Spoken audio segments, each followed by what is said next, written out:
allegiance.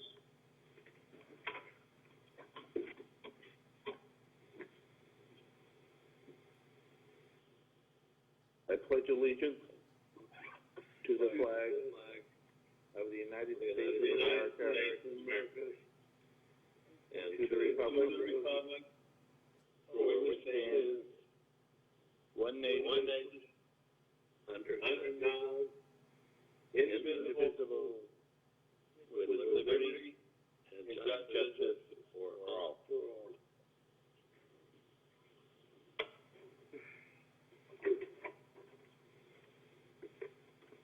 Thank you, everyone.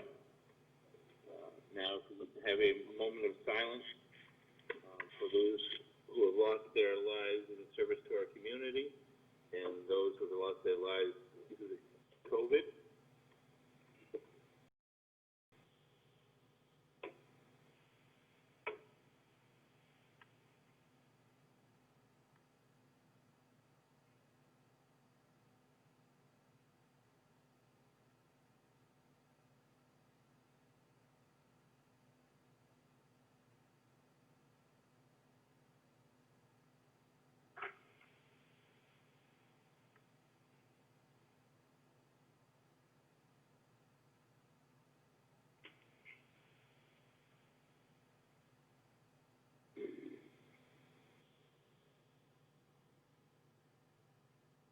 Thank you very much. Moving on. Is there anybody on the line for public comment?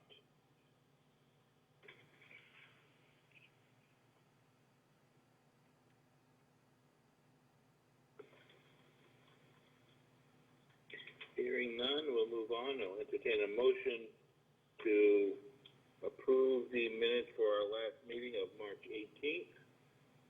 Motion? Second. All right, we've got a motion and a second. Is there any discussion?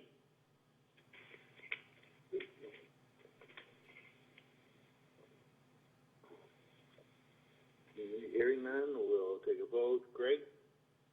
Yes. James? Yes. John? Pat? Yes. Darlene? And I'm a yes.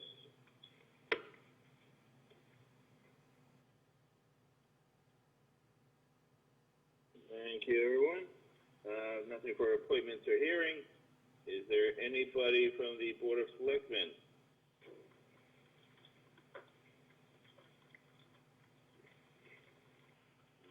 Hearing none. Anybody from the school board?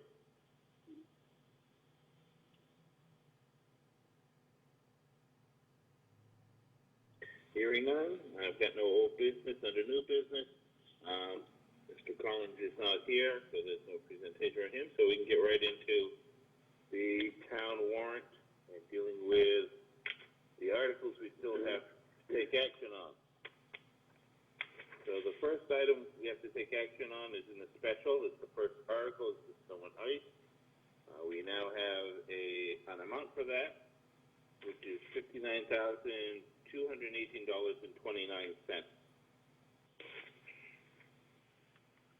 So we'll entertain a motion to recommend. On motion. Second. We'll get a motion and a second. Any discussion? This is the shortfall that they have for this year, correct? Correct.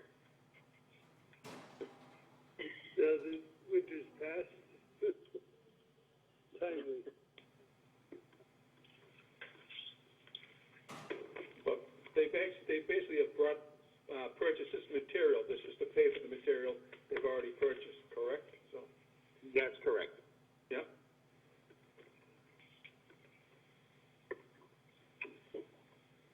Any other discussion? None. All right, we'll take a vote.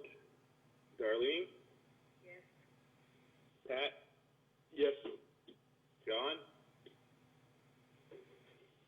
John, you gotta check your volume. We're not hearing you. Yes. Sorry. Okay, that's all right. James? Yes. Greg? Yes. And I'm a yes. That.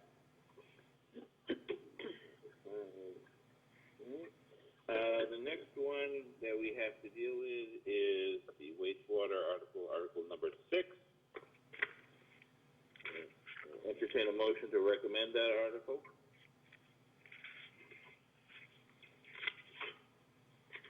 So moved. Second. All right, any discussion? Jeff, what article is this now? It's article number 6, it's on page 23. Okay. Can we, just read, can someone read that? Sure. To see if the town will appropriate the sum of $54 million to fund implementation and construction of Phase 1 of the town's comprehensive nitrogen and wastewater management, treatment, and disposal improvement plans, including construction of the proposed wastewater treatment plant adjacent to the town's solid waste transfer station, sewer mains, pump stations, and related sewer collection system improvements, including all expenses incidental and related thereto.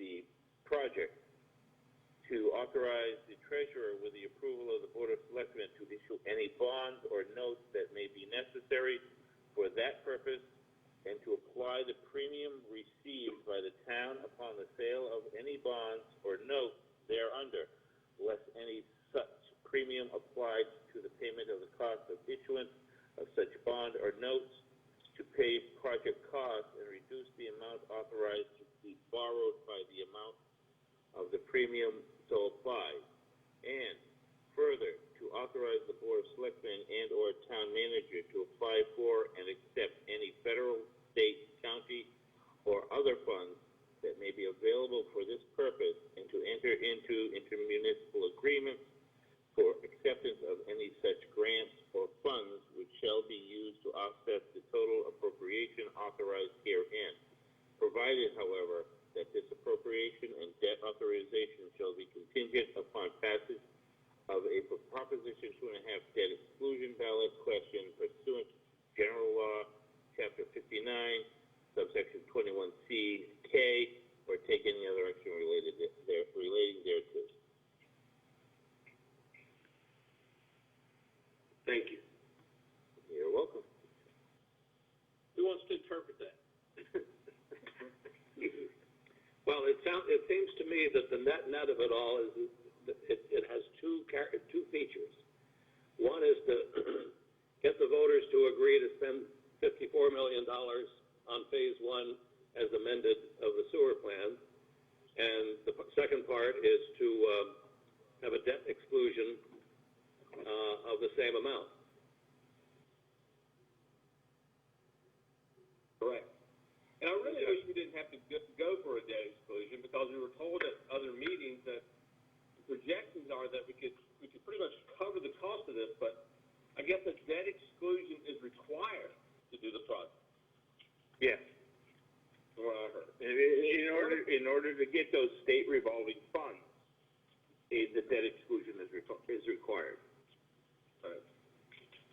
Now, sort of like a backup to secure their loan.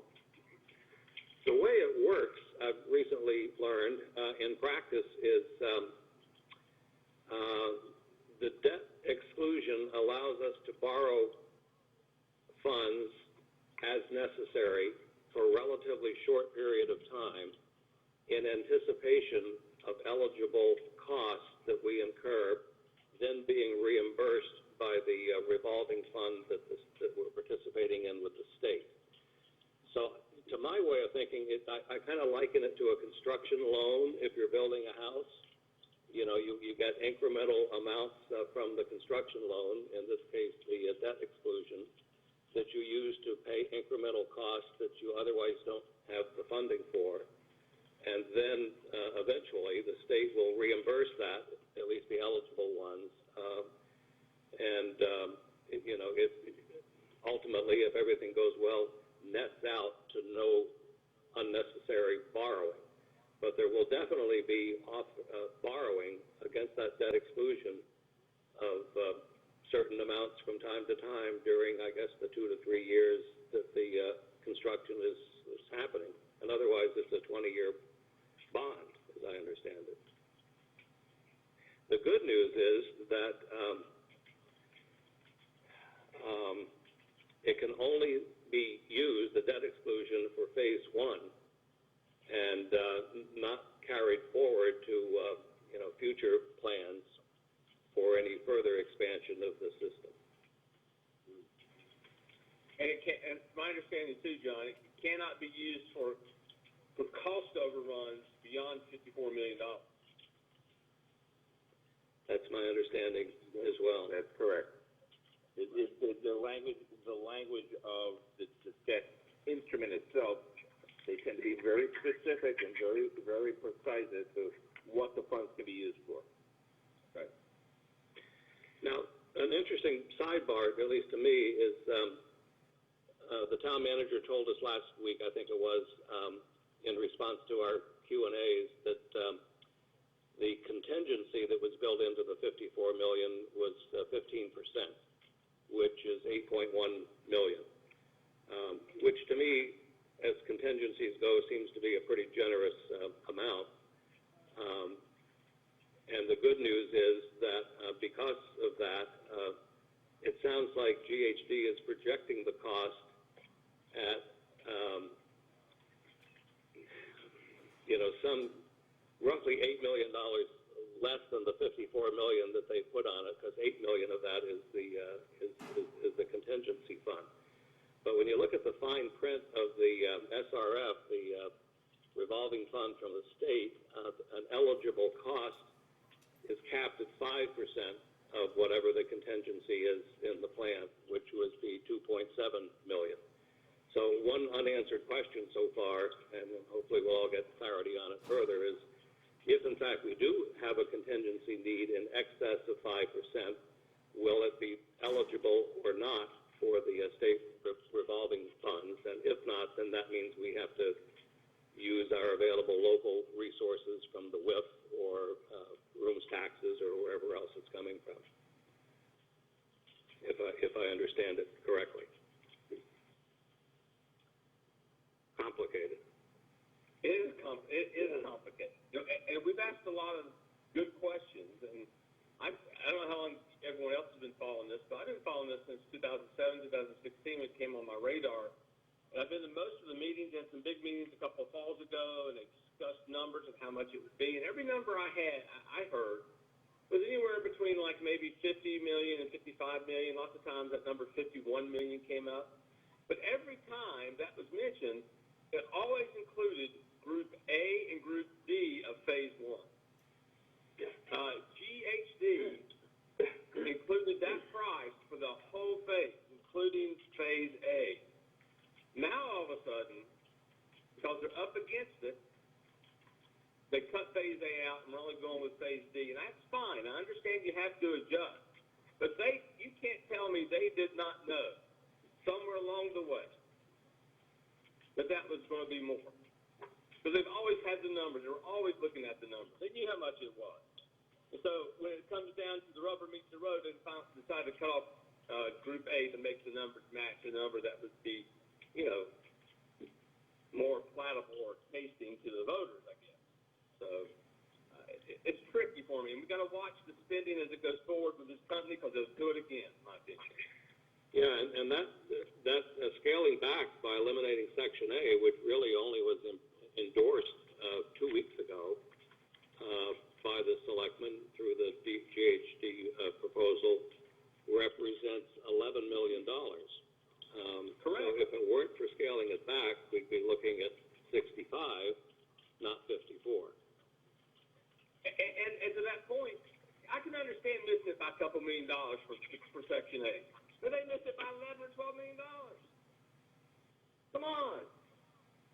So the numbers have to be watched, and they have to be watched as they go forward and spend the town's money going forward. That's my thought. I agree with it. They were, the reality of it is they were off by over 20%. Right. Yeah. That's a lot, and the spin they put on it is, would not be worth it because there's not enough homes there. Well, why weren't they looking at that at the beginning? Right. Well, they probably were, but then reality suddenly struck at the 11th hour. And,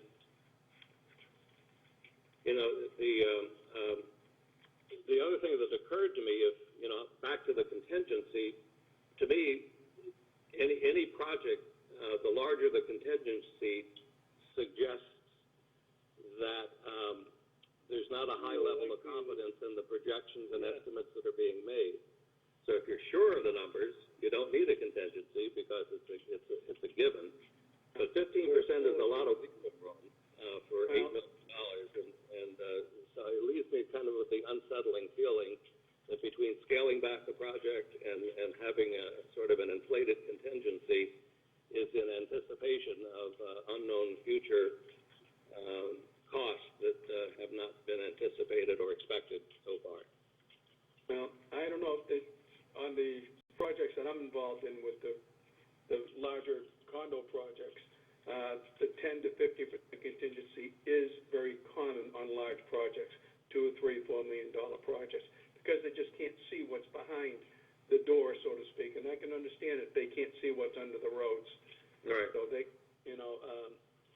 I won't fault them for that. In fact, I'd fault them if there wasn't a contingency, because that way there's going to be a run. So if they came in at 45 with no contingencies, I'd hang on to my hat because you're going for a ride. Right. Yeah, I agree. But I agree with you. But I do think that the larger, if 10 to 15% is typical, and I have no reason to think that it's not. It would not be the case if there were a reliable way of projecting the cost beyond that. So I think the message is we should assume and be prepared to utilize all of that contingency, and who knows what, if anything, beyond that. Well, in that said, I mean, we look at what the town's up against and the case is up against with wastewater, right? And they've gone this far so far. I think a lot of good work has gone into it, a lot of good education and forethought. And I hate that we have to spend this kind of money, but I also hate that our rivers and estuaries continue to get polluted. So we have to do something. If we don't do something, there's going to be other consequences down the road. So. Right. The reality of it is, you're right, Greg. We may not like it, but we have to clean up the waterways. They are getting more polluted, so there comes a time when you've got to bite the bullet and do the right thing here, even if you don't like it. And we could be facing a lawsuit. Yeah. Right. Yeah, the consequences otherwise would not only be financial but environmental, and the price tag on that could be greater than $54 million. So. When it comes to that, I'd rather us be in control of our destiny than putting it into someone else's hands, be it a judge, whatever, or an administrator who is a career, I'll be good, career government worker who knows no bounds to spending because It's not out of their pocket. Right. Right. But this is the reason that we're unanimously recommending the article. So. Yeah. We'll hold our nose. Are we not voted yet? Yeah. You got that twinkle in your eye, Greg.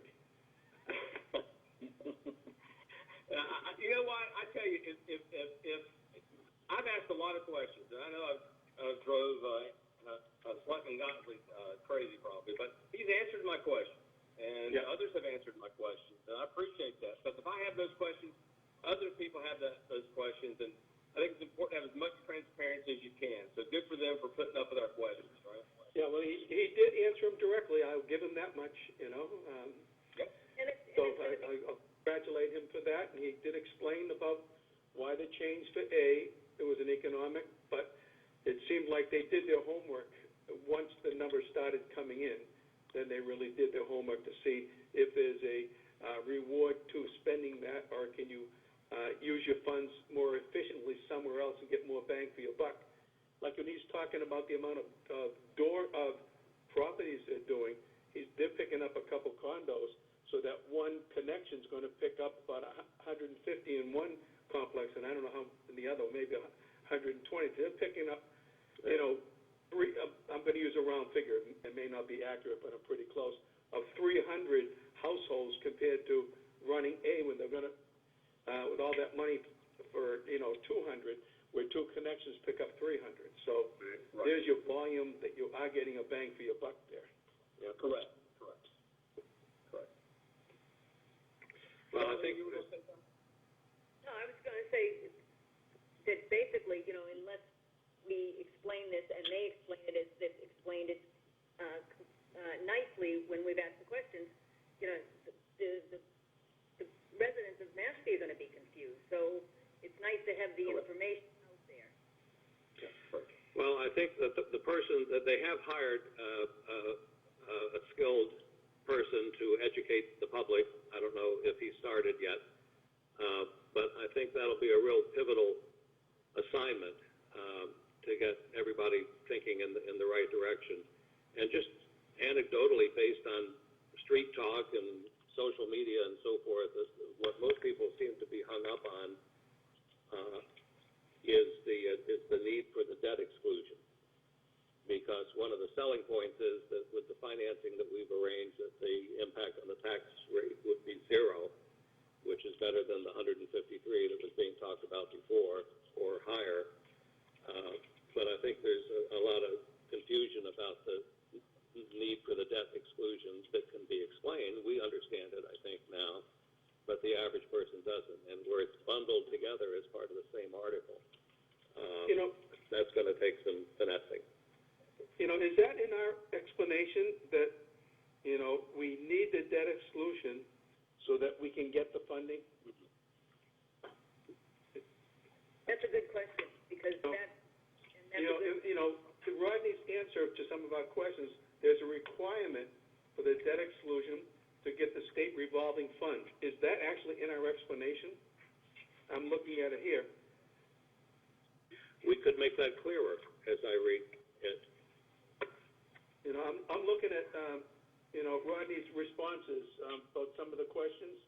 One of them is the town needs to request debt authorization for the project. There's a requirement of the state revolving fund, basically that there'd be this debt authorization. So do we want to add that to our explanation, do you think? I think that wouldn't be a bad idea. I agree. Absolutely. The more information to make it clear is better. So we could add a sentence after or other available public funds or grants, and then insert a sentence there, perhaps. Something like this. You just said it. This debt exclusion is a prerequisite and required by the state in order to access the state's revolving fund. So after the sentence of this required estimate funding of phase one of $54 million, putting that in there at the next sentence, what do you, before that makes sense.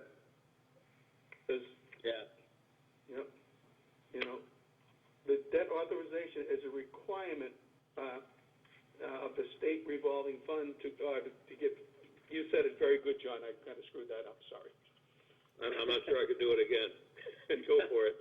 Go back and watch the tape. The debt exclusion is a prerequisite and required by the state in order for the town to access the state's revolving fund. Yep. Proceeds. Yep. And I think that says it all right here, doesn't it? Right. Otherwise, we would be ineligible to get some of those state funds. Right. That's what's implied by required. Yeah. Is that right? Putting that in, does that make sense?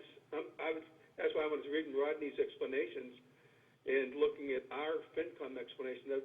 That's just one, I think, major point. Yeah, I think that would be a very worthwhile enhancement. Right, because there really is not much touching on the need for the debt exclusion in our explanation. Yeah, and I think that's a very important issue that the public to be clarified.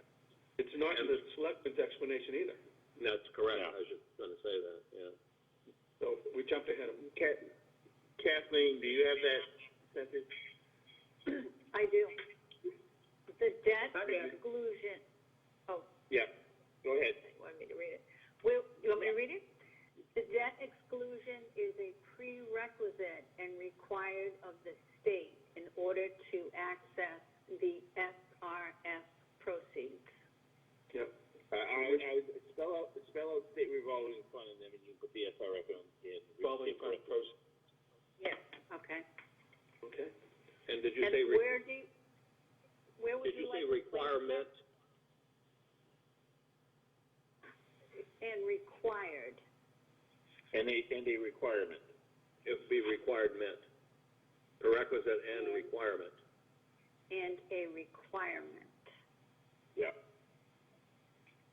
And I was thinking right after the word grants before we mention the amount.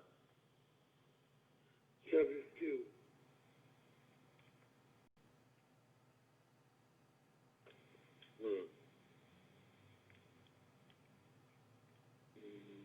So, in other words, after the other available public funds in grants, and then put it there. Yes. Right. Be Yeah, required that's what we're funding. talking about. But I think that explains it better, That's a good change. Yep. if that's okay with everyone else. So. I think it's very, I'm good with that.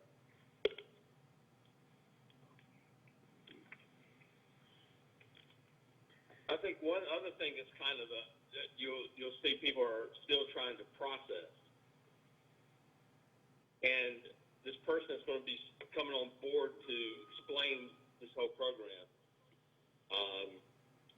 I think is how you're going to get people to be able to afford how to connect to their homes. That's a big discussion going on there right now. Yeah. And we've had some discussions, and we'll probably have more discussions about that. So make sure that people are clear what options are available. But more than likely, most people are going to have to borrow money to connect their homes to the sewer system. Does anybody know how much that's going to be? Was there any? Everyone's different. So there isn't a $1 to $10 type thing. No. No. I think it's to see what the town will require for the old systems, I'll use the word decommissioning of them, the mandatory removal of the septic tanks, and because I assume they're going to be hitching up to the distribution box in a typical Title V system. But will they mandate the total removal of the septic tank itself, or allow that to remain in ground? Because that'll be a sizable cost, and at that point there. But I had read somewhere, I don't know if it's true, but I guess in other towns where this has been an issue, that they've allowed crushing the tank and leaving it in place rather than removing it. Board of Health question, but Right. Right. But that's a question that's going to have to be answered by people. And it may have to be answered before town meeting because people are concerned about that issue for sure. okay. I don't think they're going to be able to get those answers before town meeting. Because it is, until we start seeing where hookups are and all that stuff, that they're not going to be able to really, they're going to get a wide range of anything from $1,000 to $25,000. Yeah, it's going to be property. Nobody's actually going to know until it comes time to actually do the hookup. Yeah, that's why it's property specific, the length, depth, everything else. But so what are we going to do with Article? Pay for it, that there they can talk about. Yeah. Article 6, where are we going with that then? Are we good with that language? Well, we've amended our explanation. We're fine with that. So what we need to do is actually vote on the motion, which is to recommend Article 6. Is there any further discussion that would help anybody make up their mind how they're voting?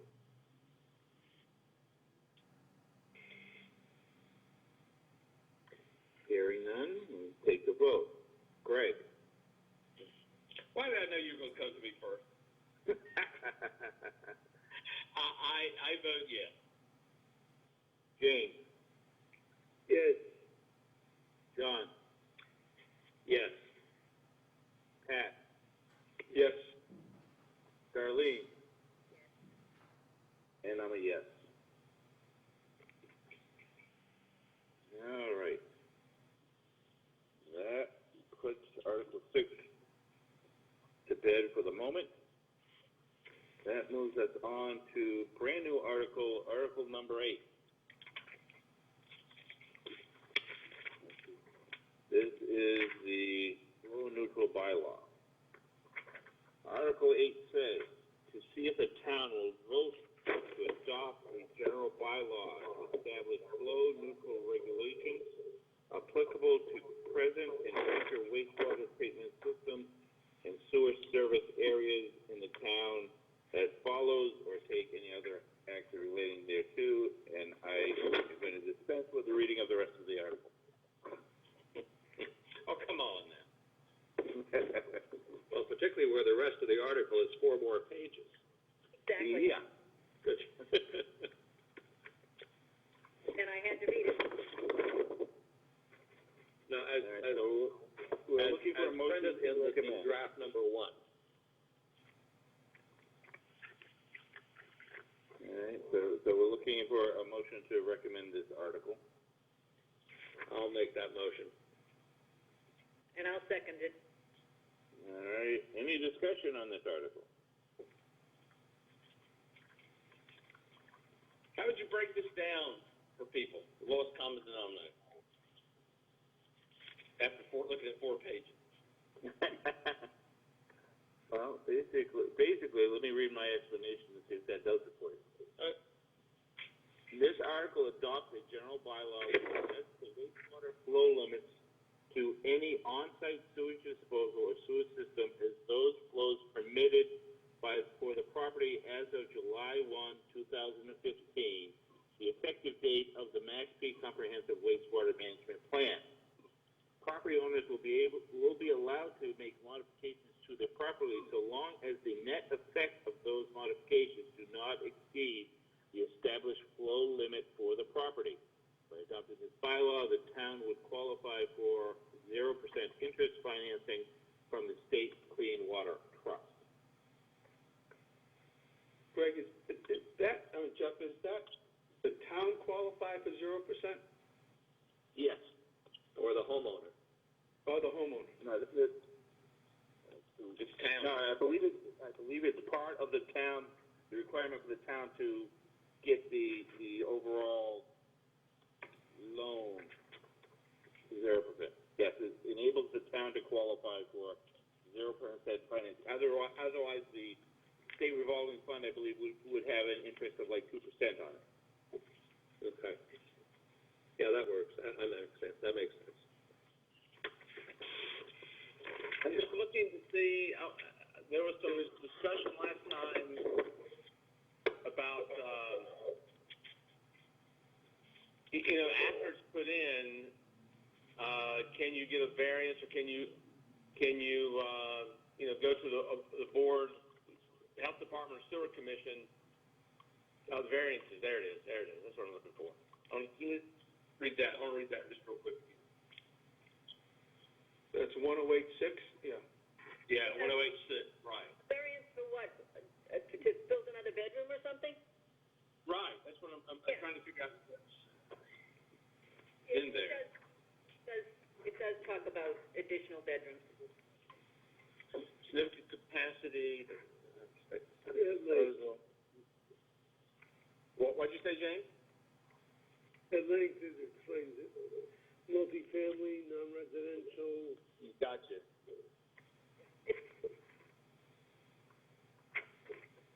Single family. Board of Health, so. I assume these are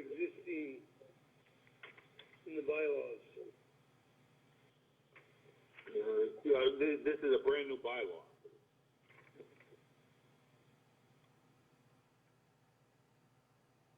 Number of bedrooms and number of floors. Yep, your explanation you have flows fitted to the property of July 1st.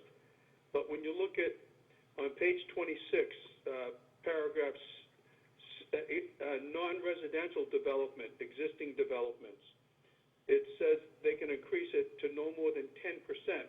So this, should we put it permitted for residential properties? Because it allows the commercial to increase it some. Doesn't it?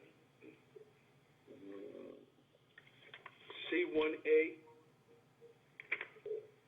So 1085 C1A. Mm-hmm.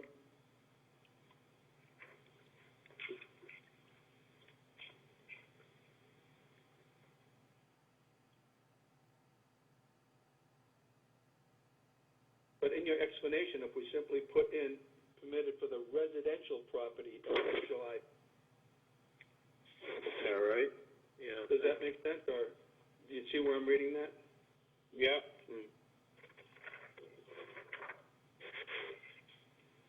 All right, I'm fine with that change. Because let's face it, the biggest impact of this will be residential. Right.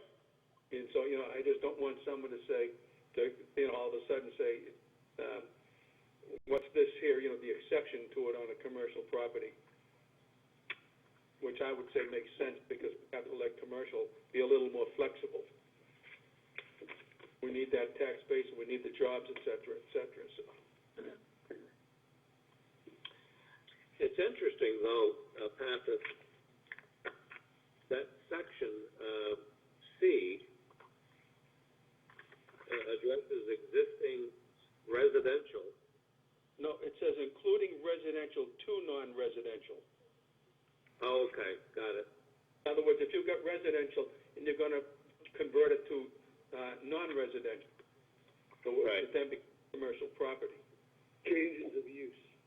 Yeah. Okay, yeah. I just didn't want, with the explanation, which I think is very good, but I just didn't want to get tied up with someone questioning that and that it's a blanket for everything. But let's face it, this is going to be an impact of really residential more than a commercial. Right. Yeah, no, I think that's a good change, although the bylaw itself, if it's adopted, would prevail, so. Well, our explanation should be accurate, I think, so. I agree.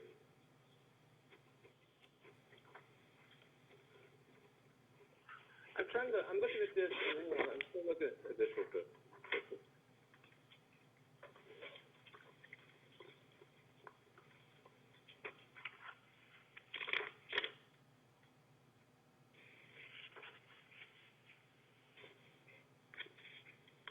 So much back talk, we should make these things much more simple for everybody, including me. Yeah, well, that was for lawyers out of business. I don't exactly see what I'm looking for. And maybe you can help me. I don't see where it basically says, if you want to add another bedroom beyond your capacity, you can go get a variance. I'm looking for that type of language. Help me with that. There are variances. Well, but I don't see that like that. I'm just not reading it to me like that. 108-6. 1086. Yeah, I see that. I think it's on the next page. The Board of Health You think may, it's- as its sole and absolute discretion, issue a variance that, in its judgment, could be granted without substantially derogating from the intent or purpose of this regulation, should the applicant fail to satisfy criteria A2. Okay, so what is A2?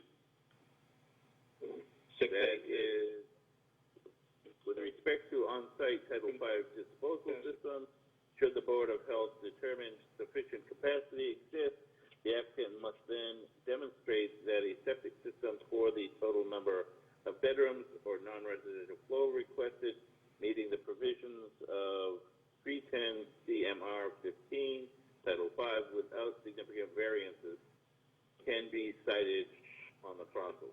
All right, Well, so, we could have a town bylaw for restrictions, but we can't exceed the CMRs, that's the Code of Mass Regulations. So, in other words, a town bylaw can be more restrictive than the CMRs, but it can't be more, they can't expand on it, so you've got that regulation there. So the code is the maximum, the town can be more restrictive, and they can give a variance from those more restrictions as long as they don't exceed the CMR, the Code of Massachusetts Regulations. Gotcha.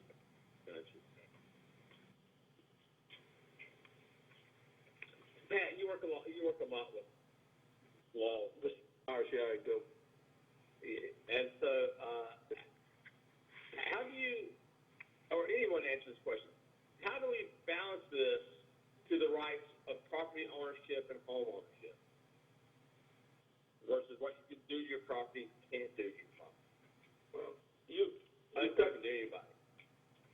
Yeah, well, you've got mass regulations, and it covers the sanitary code, it covers a lot of the codes, fire codes, all those things. That's the final control. It's like the Constitution. You can have a state law that's more restrictive, but it can't conflict with the Constitution. So you can have a regulation of X amount of square feet, for a bedroom that's lower than the state, but you can't have one higher than the state. So they restrict it because the town may have some of the zoning that one house per acre is their zoning, but the state would allow 4 homes on an acre, but it's more restrictive. But if the state says if the CMR said 4 homes on 1 acre maximum, the town can't say we're going to put 6 on there. But if the town were 1 per acre, they could give a variance for 2 per acre because that does not conflict with the state of a maximum of 4 per acre. That's what bylaws do. Bylaws restrict the use of people's property. That's too bad. Well, you should see what we do in condos. It's scary. But we can't, we can go lower than the regs, but we can't go higher than them.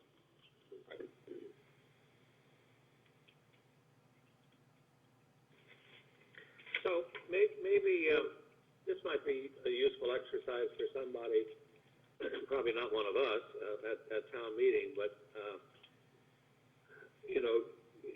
give us an example, Mrs. Smith, of how this bylaw would be applied. So the answer would be, well, I own a 3-bedroom house on a 22,000 square foot lot, yada, yada, yada, and based on this bylaw, I will be able or not able to do the following. So I think if somebody, could come up with an example along those lines, it might be helpful. Because otherwise you have to sort of be either the author of the bylaw or a legal expert, or both, to really digest. Well, isn't that left to the process? There's 1 bedroom per 10,000 square feet of the lot. So if you have a 3-bedroom on a 40,000 square foot lot, you can put a 4th bedroom on there. But if you've got a 3-bedroom on a 30,000 square foot lot, you're maxed out. That's what this really appears to be. But didn't Andy say last week that, or the week, whenever we met last, that you could put, you're already granted 4 bedrooms? Anybody else remember that? Mm-hmm. That you could have 4 bedrooms. I don't think so. It all depends on the size of the lot. You could trade it off. You could buy the lot next door, agree not to put anything on there. Now you're trading. In reality, if you've got a 30,000 square foot lot and you want to put a 4th bedroom, you buy a 10,000 square foot lot next door and put restrictions on that it can't be built on. Now you've got the equivalent of 40,000 square feet for the 4th bedroom, that extra 10,000 square feet. Isn't that what he said? Yes. Well, It also says, if you look at the bottom of page 25, if it's an existing single-family house, by right, Yes. you can have 4 bedrooms on 40,000 square feet. Exactly. And then on the next page, for new development, you can have 4 bedrooms by right on 40,000 square feet or less, which is interesting. And if more than 40, you can have 1 bedroom per 10,000 square feet of lot by right. So 50,000 square foot lot, you could have on new development 5 bedrooms. 5 bedrooms. Right. Right. Without needing a variance. Right. Mm-hmm. But if you're already non-conforming, are you grandfathered? In other words, if you have a 3-bedroom house on a 15,000 square foot lot, there probably is such a thing. Are you okay in perpetuity as long as you don't change anything? Probably, but you can't add anything. Right. I believe so, so long as, because the flow would have been established for that property on the date the wastewater plan was approved. Yeah. It would have been approved for that amount of flow at that time. Yeah. That makes sense.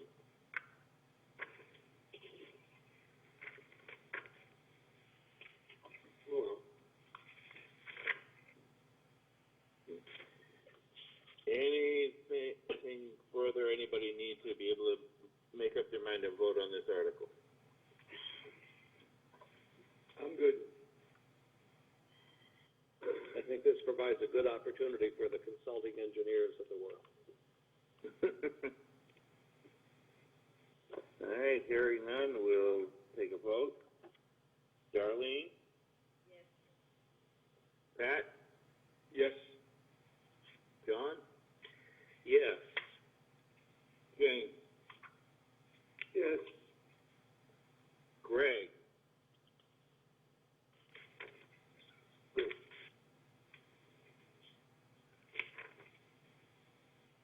No.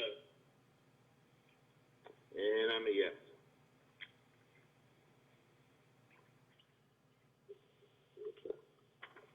All right, now, so let me reread the explanation, make sure everybody is fine with it.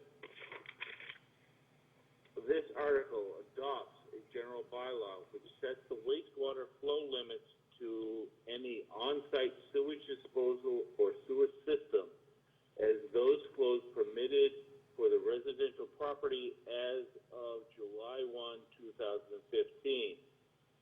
The effective date of the Mashpee Comprehensive Wastewater Management Plan, CWMP. Property owners will be allowed to make modifications to their property as long as the net effect of those modifications do not exceed the established flow limit for the property. By adopting this bylaw, the town would qualify for zero-interest financing from the State Clean Water Trust. Jeff, I think in the second sentence there, eliminate the word "the" before residential. Yeah, for residential property. Should we add it? All right, permitted for residential property as of July. Got it. Yeah. Yep. Right. Should we also add that it will not affect the tax rate? I mean, we've been putting it in all the other ones. Okay, yeah. Yeah, that's true. I'm just trying to be consistent with what we discussed last time. Yep, no, you're right. I will add that wording to this.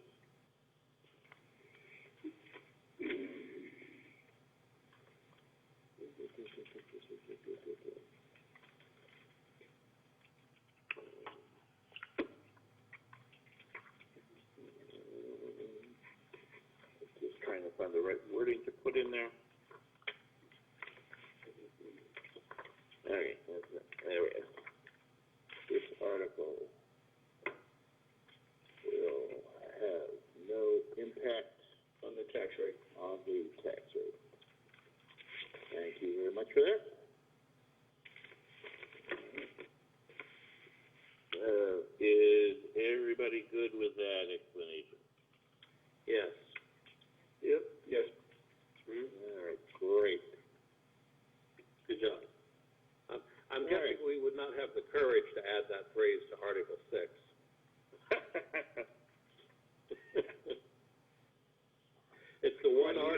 think where we have omitted it knowingly. Questionable. Yeah. Okay. All right, so that takes care of all the articles in the warrant. Okay.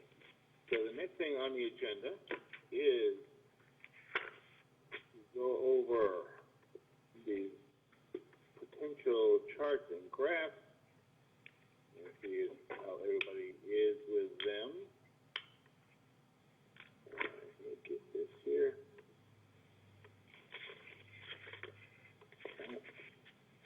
And here.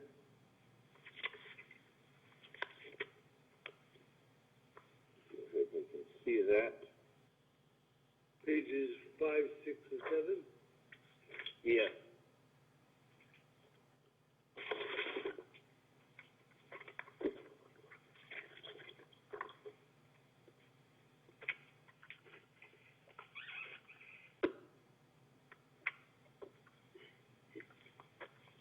So this is just started.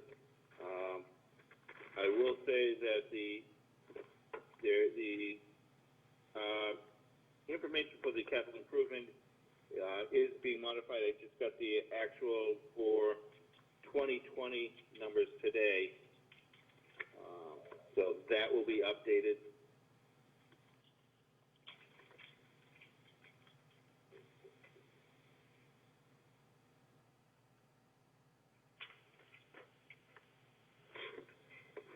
Evidently, I am unable to share the screen at the moment. So we'll just. I think we all have it. Yeah, let's go this way. Is there any comments, modifications, or things you want changed about any of the charts or graphs? It's a good job. Animates a rather dull document. Chance, aren't you an accountant? This is what you do. Way back in my past.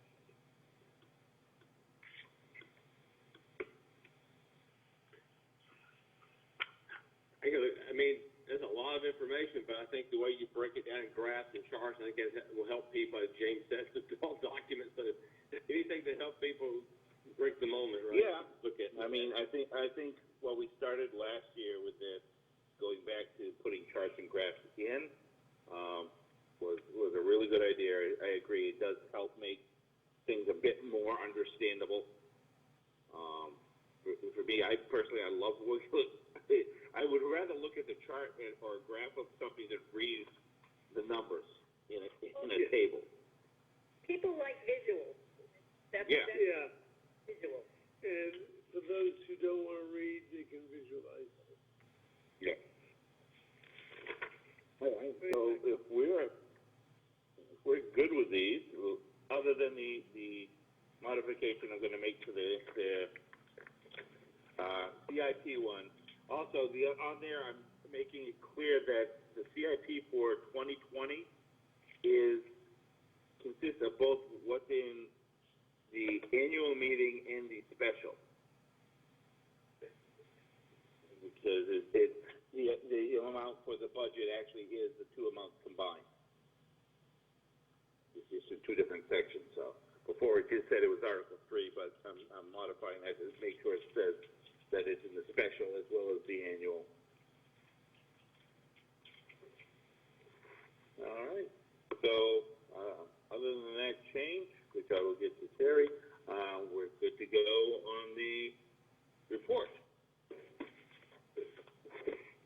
So the last thing on the agenda I have is that I'll entertain a motion to authorize the chair to make approval of the final proof for printing. I'll make the motion. I'll second. Okay. So this is just to make it the process faster. I did this last October. Give everything the final edit when we get the proof from the printer to make sure everything's correct. Instead of having to have everybody come together for it. To do that, we can do it really quickly, so. Makes sense. Any other discussion? Any discussion? Just a question. I don't think it's in the draft here, but usually the last page of the book has the town meeting rules and definitions. Mm-hmm. This thing, which is really the moderator's domain, I think. Mm-hmm. And maybe it's not really pertinent, but I'm just thinking that some of the rules and procedures under the COVID circumstances are a little bit different than they would in a normal auditorium environment. And I guess it's too late to do anything because it's about ready to go to the press now. But I guess we're having an outside tent or a facility as well as an indoor option for the people that come to this nighttime meeting. You know, it's going to require some adjustments beyond what we did last year, possibly. But as I talk out loud here and think about it, it's probably too little too late to even think about. Well, the rules may change from the state tomorrow and then again the day after that. So. Amen. Right. You want to see a moving target. So. Yeah, and as I look through these, it has more to do with not so much the logistics of the setup, but, you know, just sort of like Robert's rules type of things. Mm-hmm. Never mind. All right. Take a vote on the motion. Greg? Yes. Jane? Yeah. John? Yes. Pat? Yes. Darlene? Yes. And part of me really wants to vote no, but I vote yes. Put your conscience there, Jim. All right. So that takes care of everything on my agenda for tonight. And John, the issue you emailed earlier, we'll take it up at our next meeting. Working on dealing with getting the understanding what happened and why those weren't put on there. But we're getting them on there now. Say that again. So the minutes are in the process of being the minutes, put on okay. now. Thank you. I didn't hear the beginning of that. We're looking into what happened, why they didn't get up sooner. Yeah. That's Thanks. being resolved. So, next meeting will be April 8th at 6:30. So we got a week off. Hey. That will not be a televised meeting because there is another commission that is meeting that same night. So we'll be in Zoom land all by ourselves. Do we have any scheduled beyond that at this time? Yes. The next meeting scheduled would be May 3rd. The joint meeting with the Board of Selectmen for the town meeting. Right. Unless a crisis develops. Right. Unless something comes up where we need to meet, but that is the plan. At the moment, we should be planning basically. And then I think there is a meeting scheduled for 2 weeks after that, to basically wrap up the cycle. Okay. Yeah, I don't have. And we'll talk about reassignment, reorganizing the board on that meeting. So the finance committee on that meeting. So, looking for a motion to adjourn. Before that, I just wanted to put it on the record that I'd like to congratulate Rodney Collins for the letter he sent to Congressman Keating looking for help for infrastructure money from the federal government. I want to publicly thank him for doing that. Yeah. Well done. Absolutely. Now we're looking for a motion. Motion to adjourn. All right. Darlene gets the motion. Peg gets the second. Sorry, Pat. Any objection? hearing none, we are adjourned, and we will talk again in 2 weeks. Thank Thank you all. Thank you all very much. Good night, everyone. Good night. Kathleen,